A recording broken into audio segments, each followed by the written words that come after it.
미국을 포함한 서방 세계와 러시아가 냉전 이후 가장 큰 규모의 수감자를 교환한 것은 딱딱한 뉴스로 들리지만 상당히 인간적인 부분이 많습니다. 또 바이든 대통령과 해리스 부통령이 비행장에서 이들을 맞이했다는 것은 대선과 연관이 깊다는 뜻이기도 합니다. 시몬 바일즈가 미국인으로서는 2번 종합 금메달을 딴 최초의 선수가 된 뒤에 한 말 I love my black job. 이 말도 인간적이고 인종적이고 정치적입니다. 트럼프 공화당 대선 후보가 흑인 언론인 협회에서 한 이민자가 흑인 잡을 빼앗아간다는 말에 대한 답이기도 합니다. 트럼프 공화당 대선 후보가 정치 생명을 놓고 싸우고 있다. 월스트리트저널 칼럼 제목입니다. 지난 2주일 동안 트럼프는 해리스를 잡지 못했는데 앞으로 잡을 수 있을지에 대한 실마리도 보여주는 공화당 칼럼니스트의 생각입니다. 해리스 부통령은 7월에 트럼프 후보가 암살 미수 이후에 모은 기금보다 훨씬 많은 기금을 모았습니다. 민주당 하원 의원들이 민주당 부통령 후보로 하원 의원이었던 미네소타주 팀 월즈 주지사를 밀고 있습니다. 월즈 주지사는 특이한 이력을 가졌지만 보통 사람들에게 많이 어필하는 민주당 주지사협회 회장입니다. 7월에 새로운 일자리는 예상보다 적은 11만 4천 개가 만들어졌고 실업률은 크게 올라갔습니다. 연준이 이자율만이 아니라 노동시장 둔화도 걱정하게 됐습니다. 일자리 보고서와 수익률 발표에 따라 다우지수는 크게 내려가고 나스닥은 조정 중이며 어제 엔비디아는 6% 하락에 이어 오늘도 마이너스입니다. 이자율 인하가 늦은 게 아니냐 이런 전망이 나오고 있고 지적이 나오고 있고 이자율은 이미 내려갔다는 지적도 동시에 나옵니다. 여러분 안녕하십니까? 오늘의 미국 강혜신입니다. 어제 저녁부터 미국 텔레비전 화면에 쭉 보이는 것들이 있는데 오늘의 미국은 두 가지 이슈로 여러분들과 함께 하겠습니다. 맨 앞부분에요. 국가가 하는 일과 개인이 하는 일 가운데서 가장 가치가 있다고도 하고 역사책에 남을 만한 최고의 성과. 국가가 하는 일은 개인이 도울 수 없고 국가 전담반이 하죠. 그걸 이제 외교라고 하죠. 보통.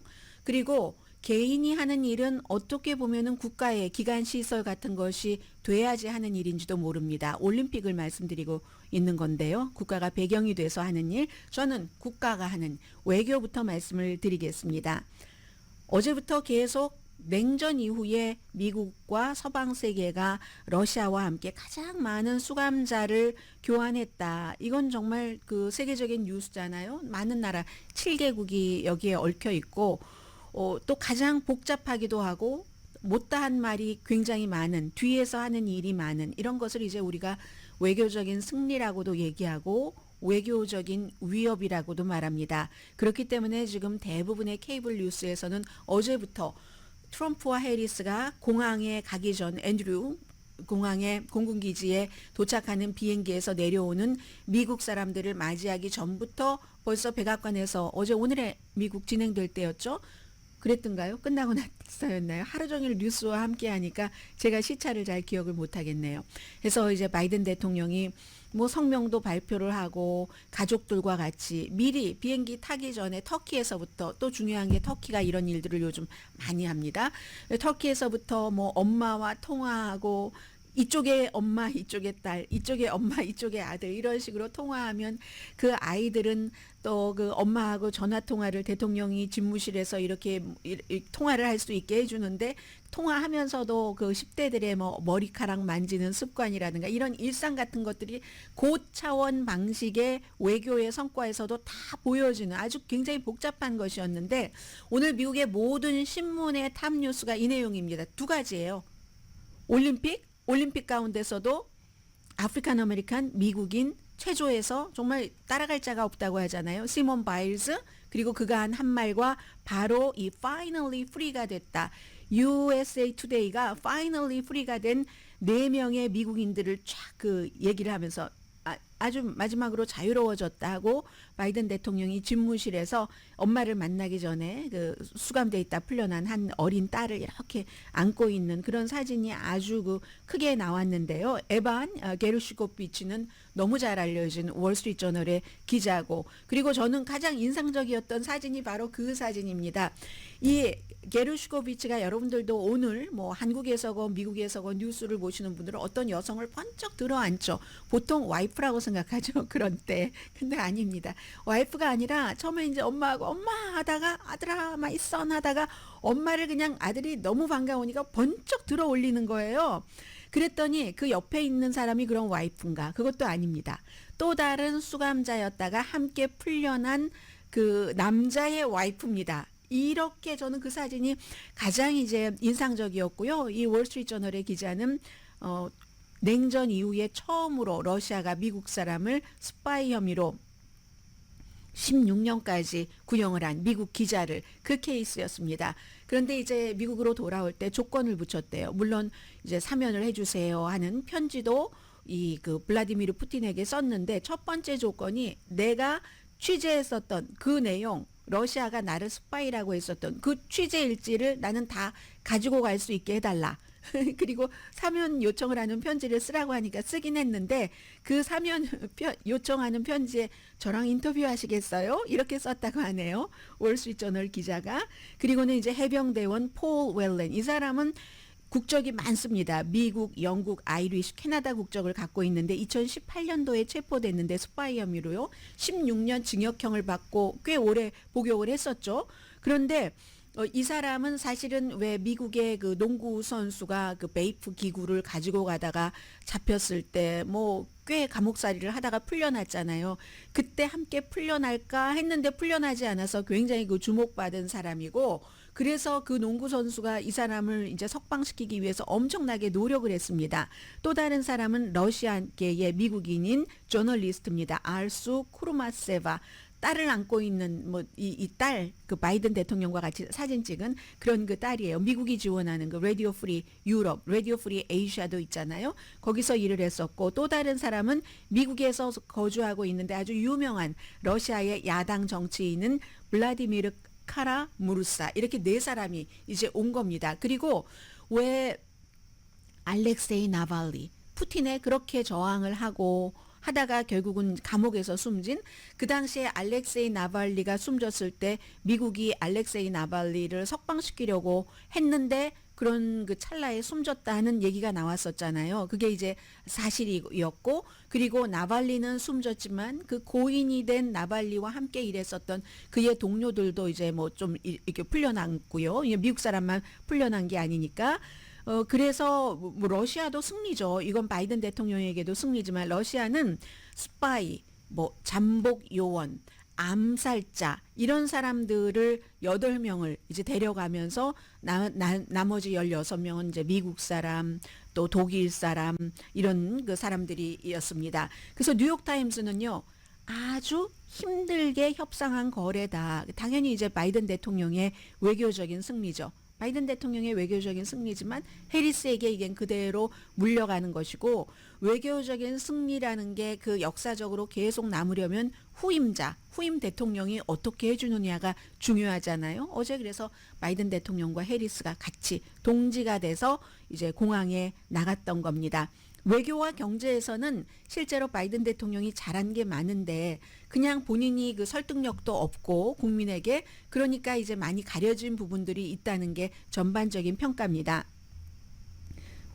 월스트리트저널은요, 반체제 인사부터 평범한 미국인까지 결국은 집으로 돌아왔다. 뭐 저널리스트부터 쭉, 그래서 완전히 그 일면이 전부 뭐 이 내용들입니다. 그리고는 반드시 동시에 가는 게 이 올림픽에서의 미국의 여자 체조 선수들 금메달 받고 개인도 받고 하는 그런 내용입니다. 워싱턴 포스트는 이 인질 외교가 사실 지금 공화당 측에서는 이게 뭐 러시아의 승리지 무슨 미국의 승리야라고 얘기를 하는데 러시아가 왜냐면은 러시아 푸틴이 가장 원했었던 바딤 클라시코프라는 사람을 돌려줬기 때문에 그럽니다. 체첸 이 문제와 관련해서 암살자였는데 푸틴이 원하는 사람을 돌려줬다. 이 부분 그래서 이제 그런 지적 미국과 동맹국들이 정말 역사적으로 수합했다. 이 이제 수감자를 교환한 아주 똑같습니다. 해서 이제 요즘에는 터키가 이러한 그 중재자 역할을 많이 하죠. 어떤 때는 터키는 러시아와 무척 친합니다. 그러다가도 미국이 꼭 필요할 때는 또 이렇게 해줍니다. 그쪽 공항에서 이 네 분이 메릴랜드 앤드류 공군기지로 와서 지금은 아마 텍사스 쪽으로 갔을 거예요. 군기지가 있는 그곳에서 여러 가지 뭐 건강 점검도 받고 해야지 되기 때문에요. 해리스 부통령이 어제 그 자리에 나가서 그렇게 얘기를 했죠. 우리의 대통령이 외교의 파워를 아는 사람이다. 또 외교의 강함도 아는 사람이고 동맹의 강함을 아는 사람이다 하고 대통령을 굉장히 이제 치켜 세웠습니다. 그 이전에 카멜라 해리스는 낮에 텍사스 그 휴스턴 가는 그런 그 비행기에서도 딱 그 비행기 타기 전에 역시 이 문제에 대해서 언급을 했고 전 같으면 이렇게 부통령까지 나서서 두 번이나 발언을 하지 않습니다. 그런데 이 부통령이 지금은 민주당의 대통령의 후보이고 또 바이든 대통령으로서도 본인의 레가시가 잘 이렇게 지켜지고 제대로 표현이 되려면 본인의 후계자가 가는 것이 맞는 거죠. 그래서 이제 이렇게 함께 나온 겁니다. 아무튼 이런 일이 있으니까 결국은 이제 쫙 보면은 이제 바이든 대통령이 집무실에서 뭐 엄마 아빠 누구 친척들과 미국으로 오기 전에 얘기 좀 하세요 했을 때 어떤 가정은 다 기도를 하는 거예요.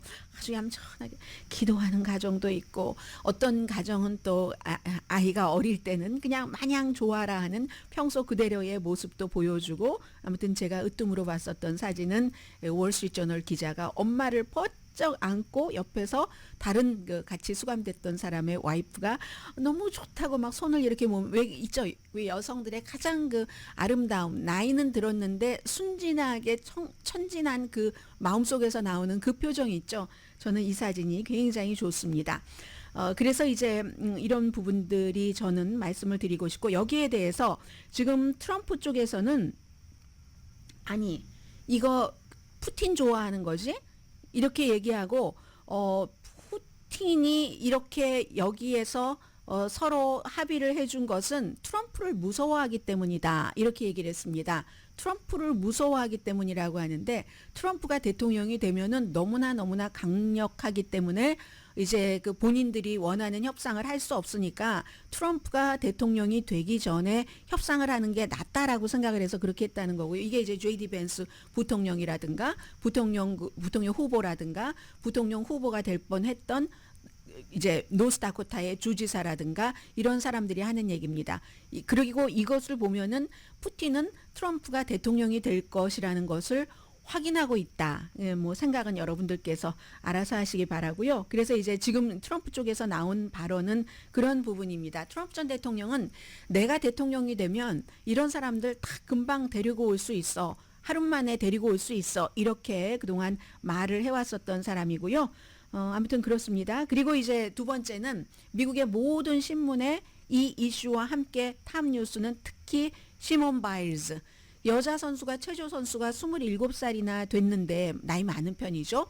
그것도 연속 개인 그 금메달을 탄 게 아니라 이 사람 이제 최다 금메달 9개예요. 최다입니다. 메달이 최다 9개고 6개가 금메달이고 이번에 파리에서 2개를 받았는데 올림픽 역사상 개인 종합 금메달 2번 딴 3번째 여자 선수고 미국 선수로는 처음입니다.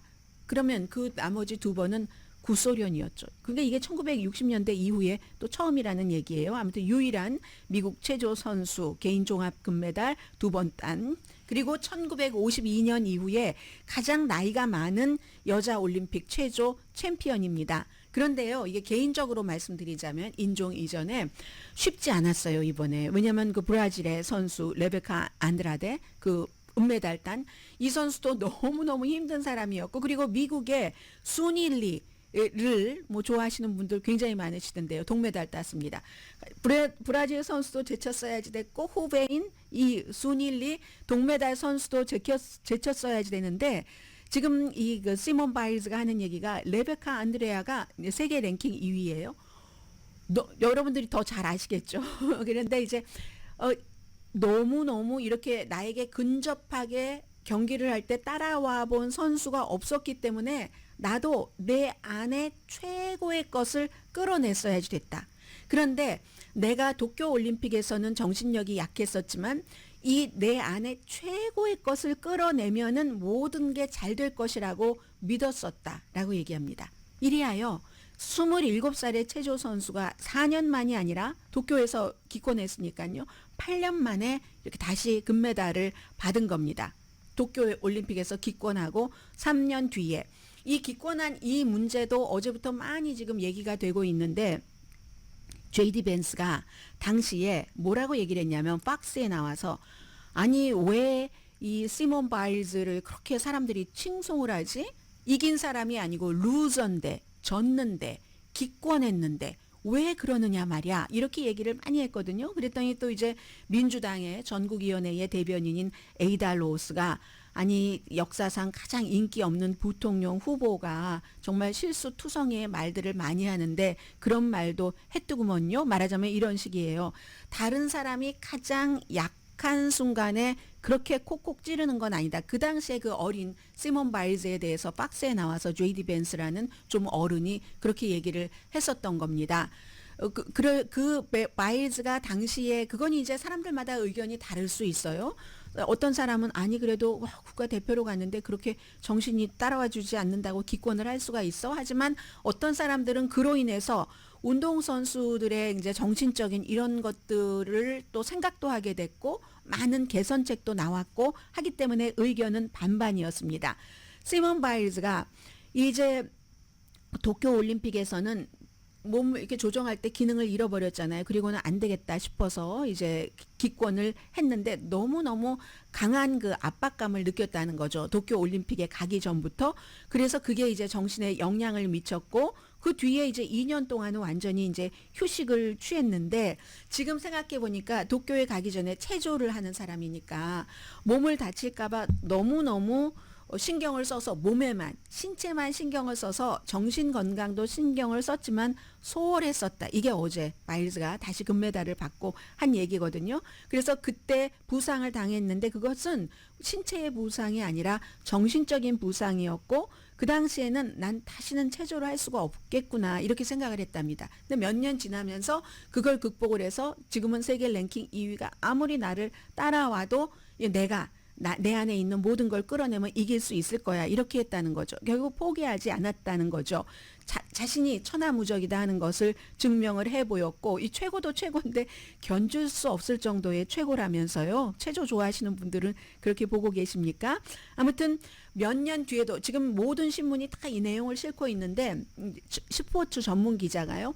몇 년 뒤에도 이번에 파리 올림픽에서의 이 시몬 바일즈의 그 체조하는 모습은 시몬 바일즈의 추종자인 다른 선수들이 계속 이제 돌려볼 것이다. 이렇게 얘기를 타의 추정을 불허하는 역대 최고기 때문에 다른 선수들은 전부 뒷전에 앉았다. 이런 얘기를 하고 있습니다. 그런데 또 은메달을 받은 그 안드레아 브라질의 역사상 막 최고의 선수죠. 이 선수도 시몬이 최고죠. 저는요 시몬과 같이 경쟁을 할 수 있는 것조차가 너무너무 자랑스럽습니다.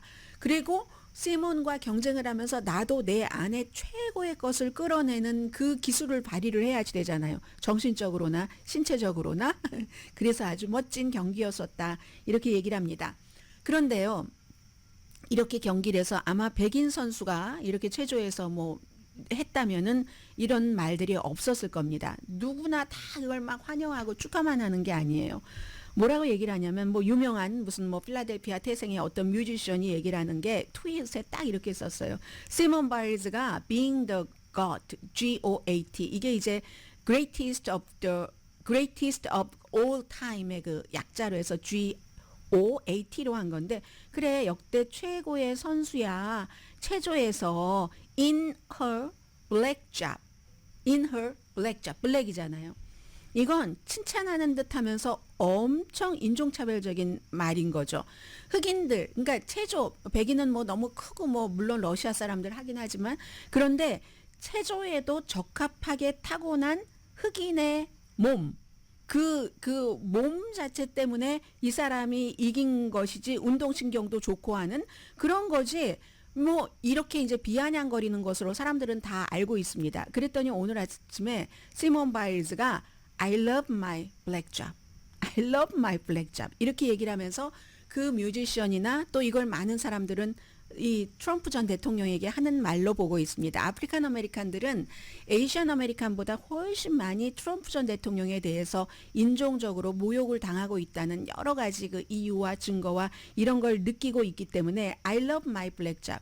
왜냐하면 이틀 전에 그 아프리칸 아메리칸 언론인 협회에서 얘기를 트럼프 전 대통령이 계속 했었잖아요.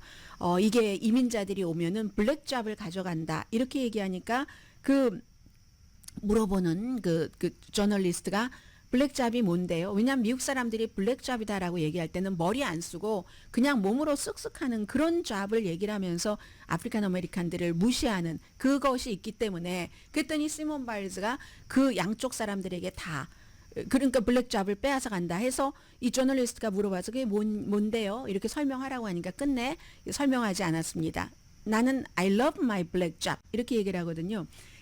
제 생각은 이렇습니다. 저는 뷰티도 파워라고 하고 생각하고 뭐 바디도 파워고 그 사람의 생각이나 마인드도 또 마음 씀씀이도 다 파워잖아요. 그런데 왜 사람들은 킴 노박과 같은 배우를 보면은 금발에 화려하게 눈부시게 아름답다고 하고 잉글리드 버그만도 너무너무 우아하게 아름답다고 하고 소피아 로렌 야성미는 따라갈 수가 없어?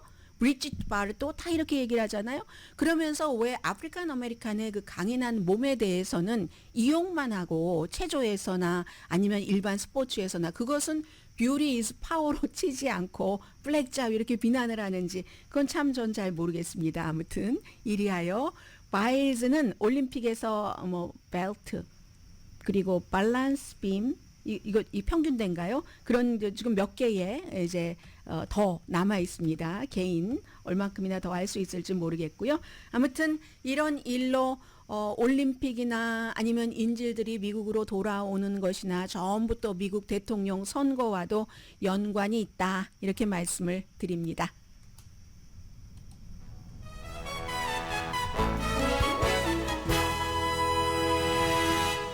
드릴 말씀 많았는데 줄였어요. 오늘의 미국은 전문가가 추천하는 이민법, 가정법 전문 재인정 종합법률사무소, 총 20억 달러 승소, 교통사고와 상해 전문 브라이언 타필라와 CG 변호사 그룹, 집용자 홈에퀴리 라인업 크레딧, 급한 하드머니도 정말 쉽게 잘하는 용자나라. 공동폰입니다. 라디오 서울 방송 오늘의 미국 듣고 계십니다. 오늘의 미국을 듣고 계신 분께서 이제 저에게 항의를 해주셨던 부분이기 때문에 하나 좀 짚고 가겠습니다. 어떤 게 있었냐면 그 어제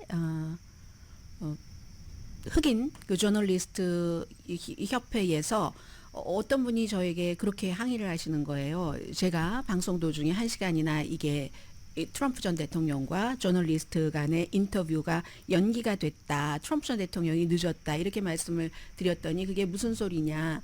기자가 늦게 와서 그렇게 된 거다라고 얘기를 하시는데 기자들이 왜 늦게 가겠습니까? 전직 대통령이 인터뷰를 하는데 그리고는 나중에 또 어떤 분은 그 기술적인 문제로 그랬지 뭐 이렇게 얘기를 하는데 그게 아니라 이제 이렇게 이슈가 막 되니까 이제 가짜들이 막 또 이제 판을 치고 얘기를 하잖아요. 그랬더니 할 수 없이 원래 얘기하지 않으려고 하다가 흑인 저널리스트 협회의 회장이 켄 레몬 회장이 오늘 그 악시오스와 인터뷰에서 발표를 했습니다. 이게 트럼프 전 대통령 때문에 늦어졌는데 왜냐하면 트럼프 전 대통령이 인터뷰는 하는데 인터뷰하는 도중에 팩트 체크를 하지를 않기를 원했답니다. 거짓말하기로 작정하고 나온 거예요. 그러니까 이제 저널리스트들인데 그것을 용납을 할 수가 없잖아요.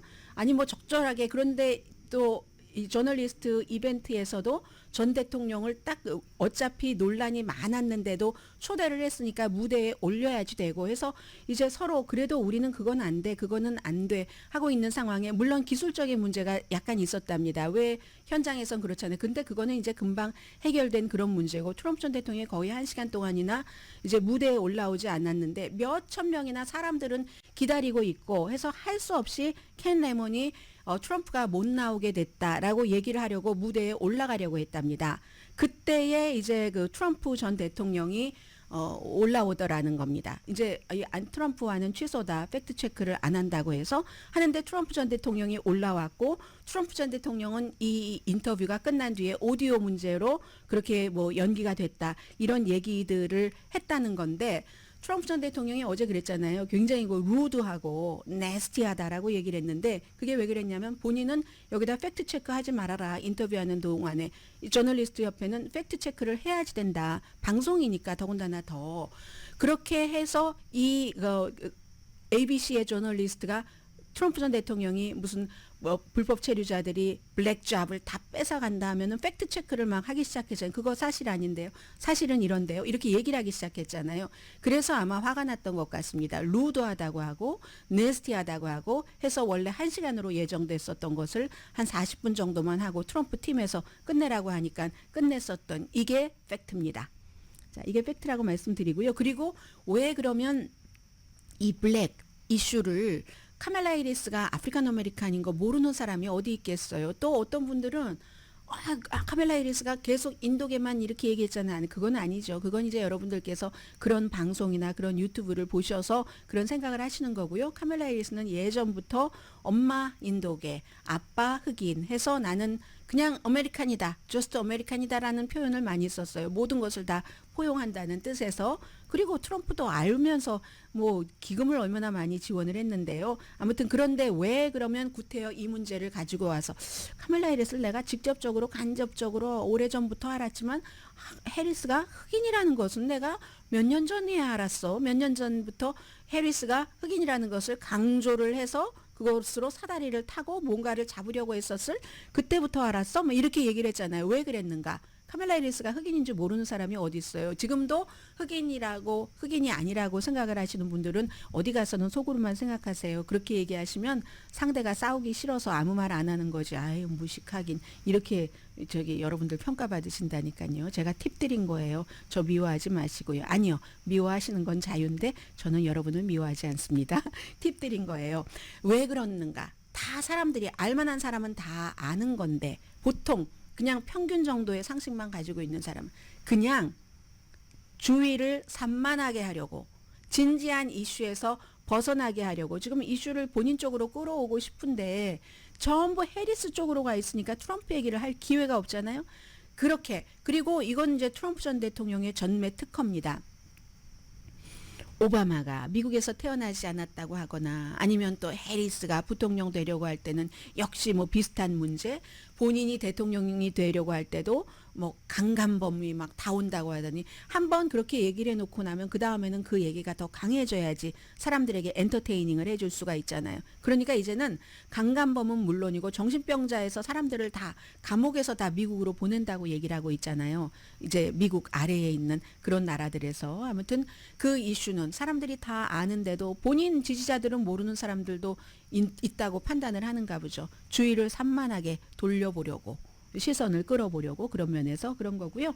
그리고 뭐 이 돈 문제는 지금 뭐 크게 중요한 것 같진 않은데 중요하기도 하고 해리스가 7월 달에 3억 1천만 달러를 모금을 했고 근데 7월 달이라고 해봐야 7월 21일에 바이든이 사퇴를 했으니까 바이든이 그 전에 모아둔 것까지도 포함된 겁니다.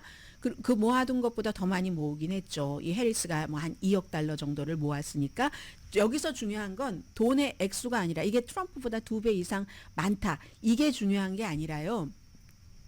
94%가 200달러 미만을 낸 그러니까 풀뿌리 사람이었다는 겁니다. 200만 명이 넘는 기부자. 기부를 한 그 기간에 기부를 한 3분의 2가 처음으로 기부를 해본 사람. G세대 젊은 세대 기부자가 10배 이상 늘어났다는 거거든요. 이게 굉장히 중요하죠. 그리고 이제 트럼프 전 대통령도 7월 달에 약 1억 3,900만 달러 정도를 모았고 트럼프 전 대통령은 암살 시도 이후에 1억 2천만 달러, 1억 1,200만 달러인가요? 그 정도를 모았잖아요. 아주 금방. 그런데 해리스도 그렇게 금방 2억 달러를 모았으니까 이것도 해리스가 훨씬 많이 모은 겁니다. 그리고 더 중요한 건요. 지금 제가 말씀드린 이 두 가지는 전부 각자의 캠프에서 얘기를 한 거예요. 정확한 것은 이달 말에 이제 캠페인 보고서가 숫자로 페이퍼로 확인이 돼야지 정확한 건 알 수 있습니다. 지금부터 오늘 제가 가장 재미있게 읽었었던 칼럼을 하나를 소개를 해드립니다. 월스트리트저널의 패기 누난이라는 공화당 칼럼니스트입니다. 트럼프 정치 생명의 싸움. 해리스 등 뒤로는 바람이 살랑살랑 불어가고 있고 지난 2주일 동안 해리스가 분명히 강했다. 이런 지적을 하면서 쓴 칼럼니스트의 글입니다.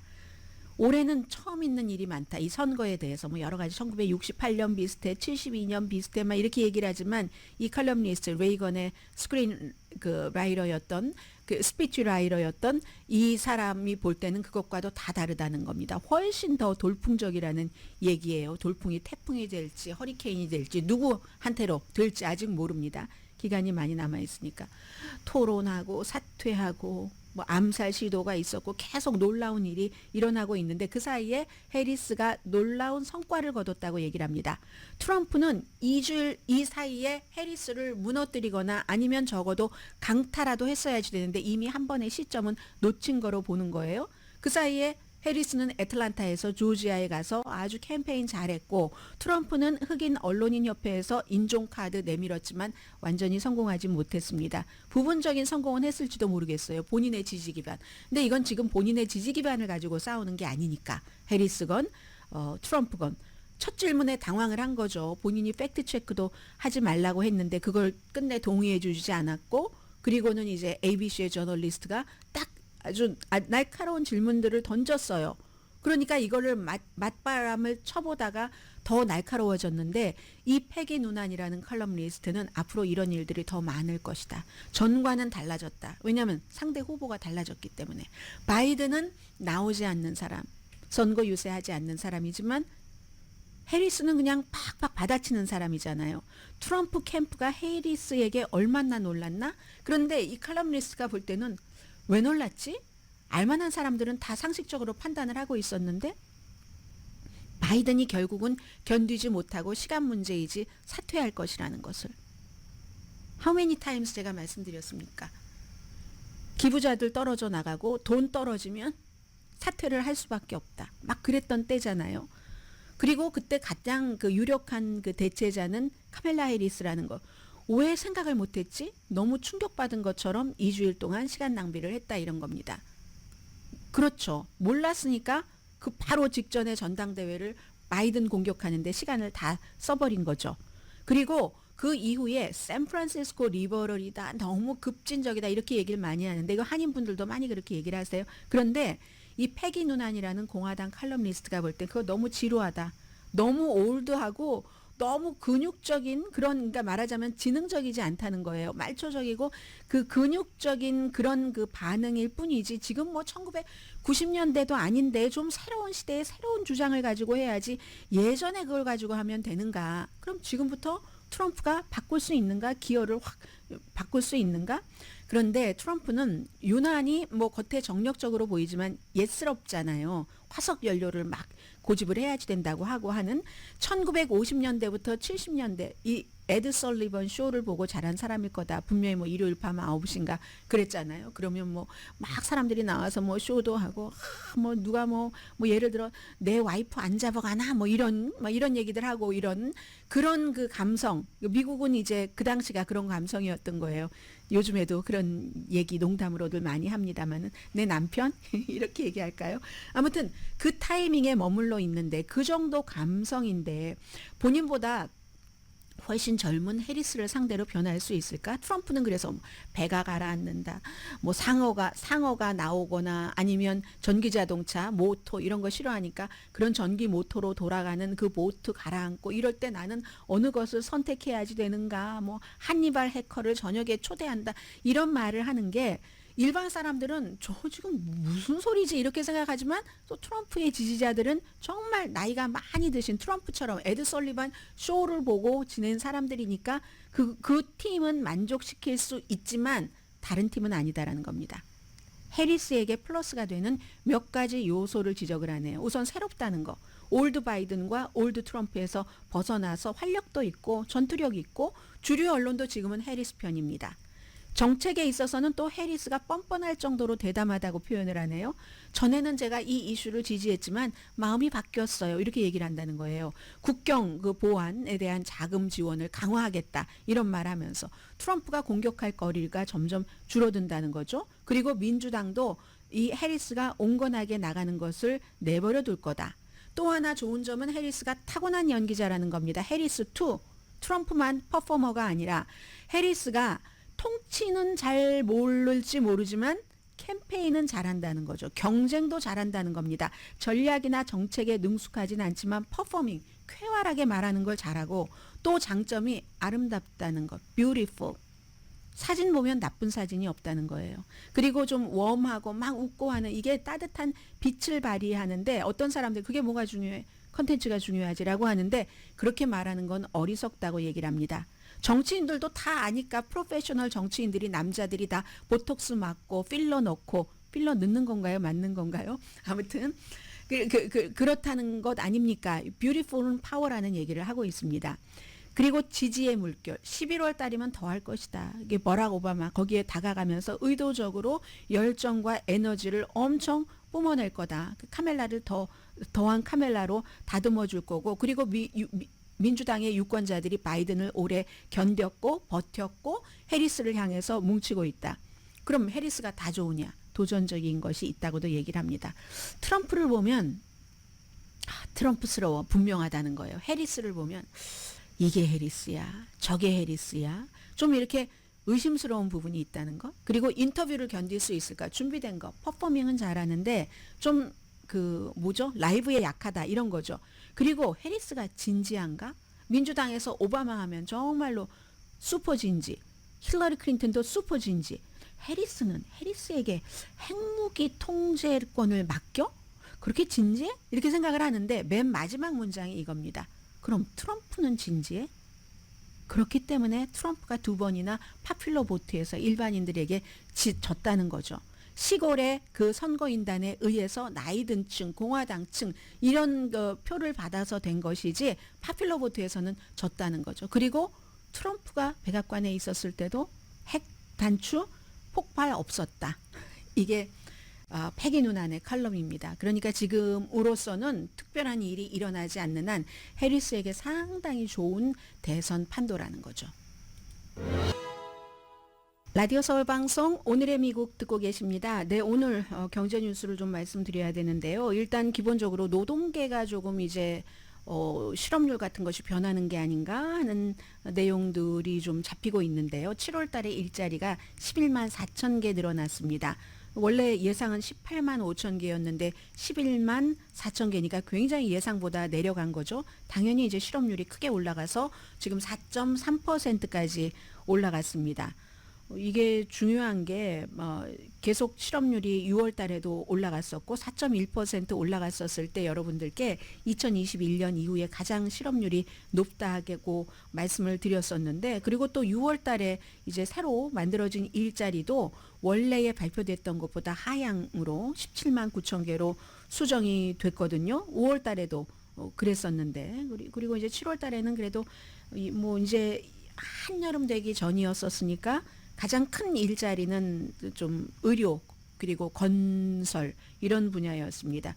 제일 많이 일자리 잃어버린 거 오늘 막 주식시장 지난주 이번 주 정신없이 내려가잖아요. 기술 분야도 일자리 자체도 많이 잃어버렸습니다. 시간당 임금은 12개월 동안 0.2% 아니 한 달 전에 비해서 0.2% 1년 전에 비해서 3.6% 증가했습니다. 그럼 우리는 이제 이 모든 것들을 항상 이자율과 연관을 시키는데 이미 제롬 파웰 의장이 엊그제 다음 달에 이제 금리를 내릴 수 있다는 암시는 줬고 그런 암시는 주면서 이제는 이자율만이 유일한 관심사가 아니라 노동시장이 너무 많이 이제 슬로우해지니까 이게 또 사람들이 일자리가 부족해져서 일을 못하면 돈을 덜 쓰잖아요.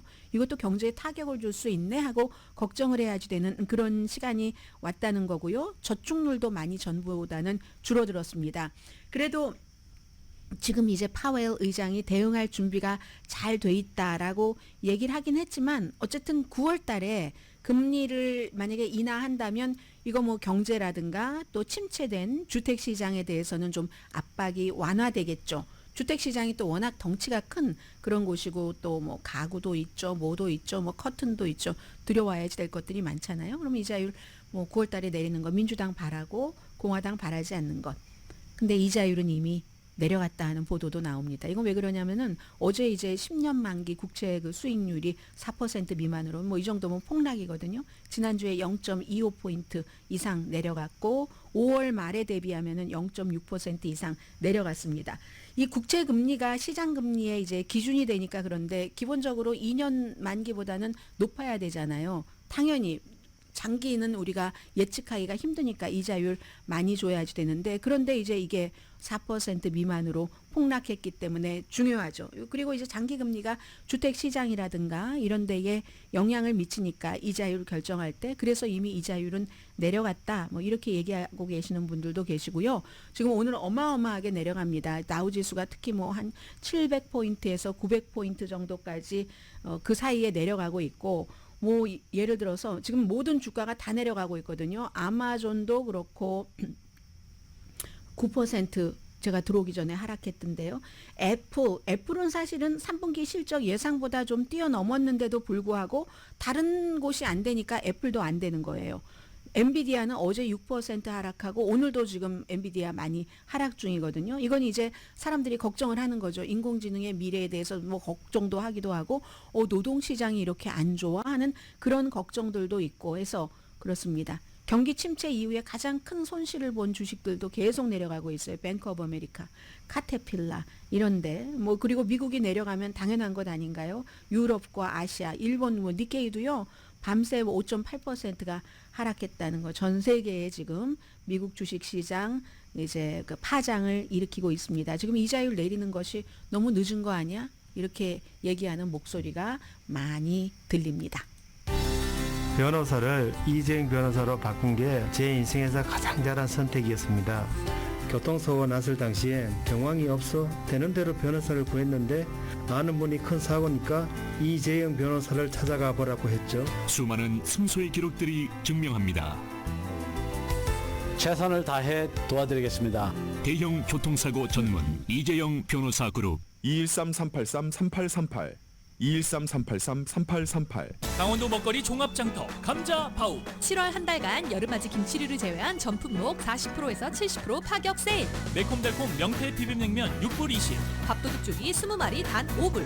입맛 없을 때 지져 먹고 끓여 먹고 볶아 드세요. 삶은 시래기 2불 40 찹쌀류가 200g 3불 60. 감자바우 세일 한번 시원하네. 전 상품 저렴하게 구매하실 기회를 놓치지 마세요. 공강김치가 도착했으니 문의주세요. EBT 손님 환영하는 감자바우. 올림픽과 크랜셔 323-272-4354.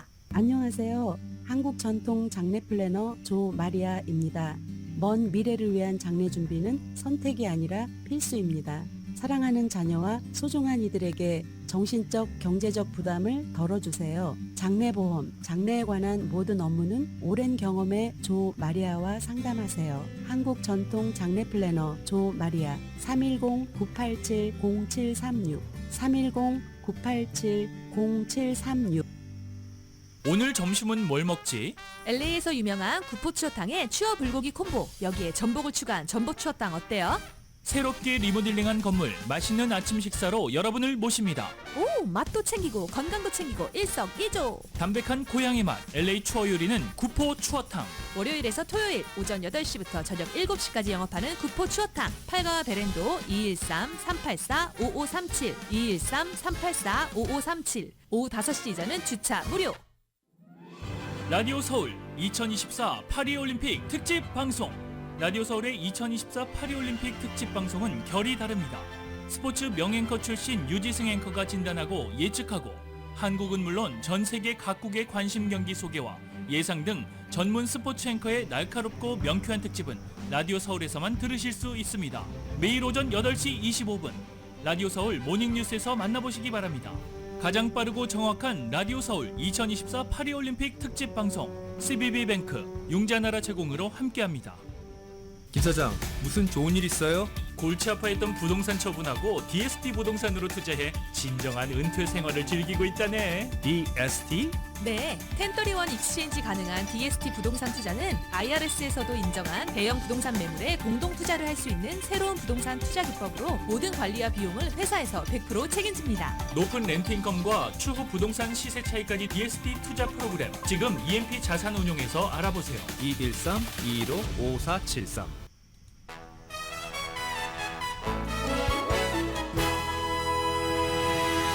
라디오 서울 방송 오늘의 미국 듣고 계십니다. 어떤 것을 결정할 때 다른 사람들은 왜 저 사람을 하지 저 사람을 했을까 하지만 나는 알고 있잖아요. 나의 부족한 부분을 이 사람이 더 채워줄까 저 사람이 더 채워줄까 여러 가지 판단 기준이 있을 텐데 지금 미국에서 오늘 이제 금요일이잖아요. 주말 사이에라도 어쩌면 이제 민주당에서 부통령 후보를 발표할지도 모르는데 대체적으로 제가 여러 차례 아주 깊이는 안 들어갔습니다. 전해드렸습니다마는 한 분은 오늘 소개를 해드려야지 될 것 같습니다. 민주당 하원 의원들이 좋아하는 사람은 하원 의원 출신인 팀 월즈 미네소타 주지사거든요. 근데 이분은 12년 동안 하원 의원이었고 특히 재향군인위원회에서 아주 큰 역할을 했습니다. 미국 하원 의원 가운데서 제일 높은 직책의 군인 뭐였었죠? 제가 군인 계급을 잘 모르는데 아무튼 높은 계급이었었다고 하거든요. 국방부에서도 엄청 좋아하고요. 그런데 해리스의 경우는 앞에 그 월스트리트저널에 패기 누난이 지적을 했지만 그렇게 진지한가 이 점을 이제 채워줘야지 되는 겁니다. 그러니까 통치를 해본 사람, 주지사니까 통치를 해본 사람이잖아요. 그렇게 보면은 애리조나주의 연방 상원의원보다는 훨씬 낫고 60세입니다. 진보적이에요. 저는 근데 이게 하나 진보인데 이거 택할까 모르겠는데 중서부의 블루칼라 백인 워킹 클래스에 굉장히 어필하는데 이분이 많은 사람들처럼 너무 막 유명한 집안의 사람도 아니고 아주 유명한 대학교를 나오고 이런 사람도 아니거든요. 처음에 그냥 그럭저럭 지내다가 농업, 제조업 분야에서 일하다가 사우스다코타의 어떤 인디언 보호구역에서 미국에서 가장 가난한 지역에서 교육하다가 석사학위를 받고 그리고 하이스쿨에서 선생님이 되다가 존 케리 대선 캠페인에서 자원봉사하면서 이제 이렇게 정치인이 된 거거든요. 몇 안 되는 시골 지역의 민주당 그 하원 의원이고 코비드 19. 근데 이제 이분도 약점이 있어요. 이 조지 플로이드 사망했었을 때 미니아폴리스에서 약탈 같은 거 많이 일어났잖아요. 그런 문제는 어떻게 할 것인가? 그런데 지금 해리스 캠프에서 weird, 이상하지 않아? 대통령, 부통령 이렇게 말하는 거예요. 아주 굉장히 공격적이에요. 그런 것도 바로 이분이 제일 먼저 얘기를 했다고 하니까 팀 월즈를 주목해 볼 만한 사람으로 소개를 해드렸고요. 오늘의 미국은 전문가가 추천하는 이민법, 가정법 전문 재인정 종합법률사무소, 총 20억 달러 승소, 교통사고와 상해 전문 브라이언 타필라와 CG 변호사 그룹, 집 융자 홈에퀴리 라인업 크레딧, 급한 하드머니도 정말 쉽게 잘하는 융자나라 공동폰이었습니다. 10시에 브라보 마이 라이프 방송됩니다. 그 얘기를 깜빡 잊고 안 드렸네요. 제가 어제 목요일 미국 날짜로는 이미 그 한 주일에 2024년 대선 특집 올렸고요. 한국 날짜로는 서울경제에 금요일에 올라가서 이미 지금 다 올라가 있습니다. 보시기 바랍니다. 저희 라디오 서울 웹사이트, 한국일보, 서울경제, 한국TV 웹사이트입니다. 강혜신이었습니다.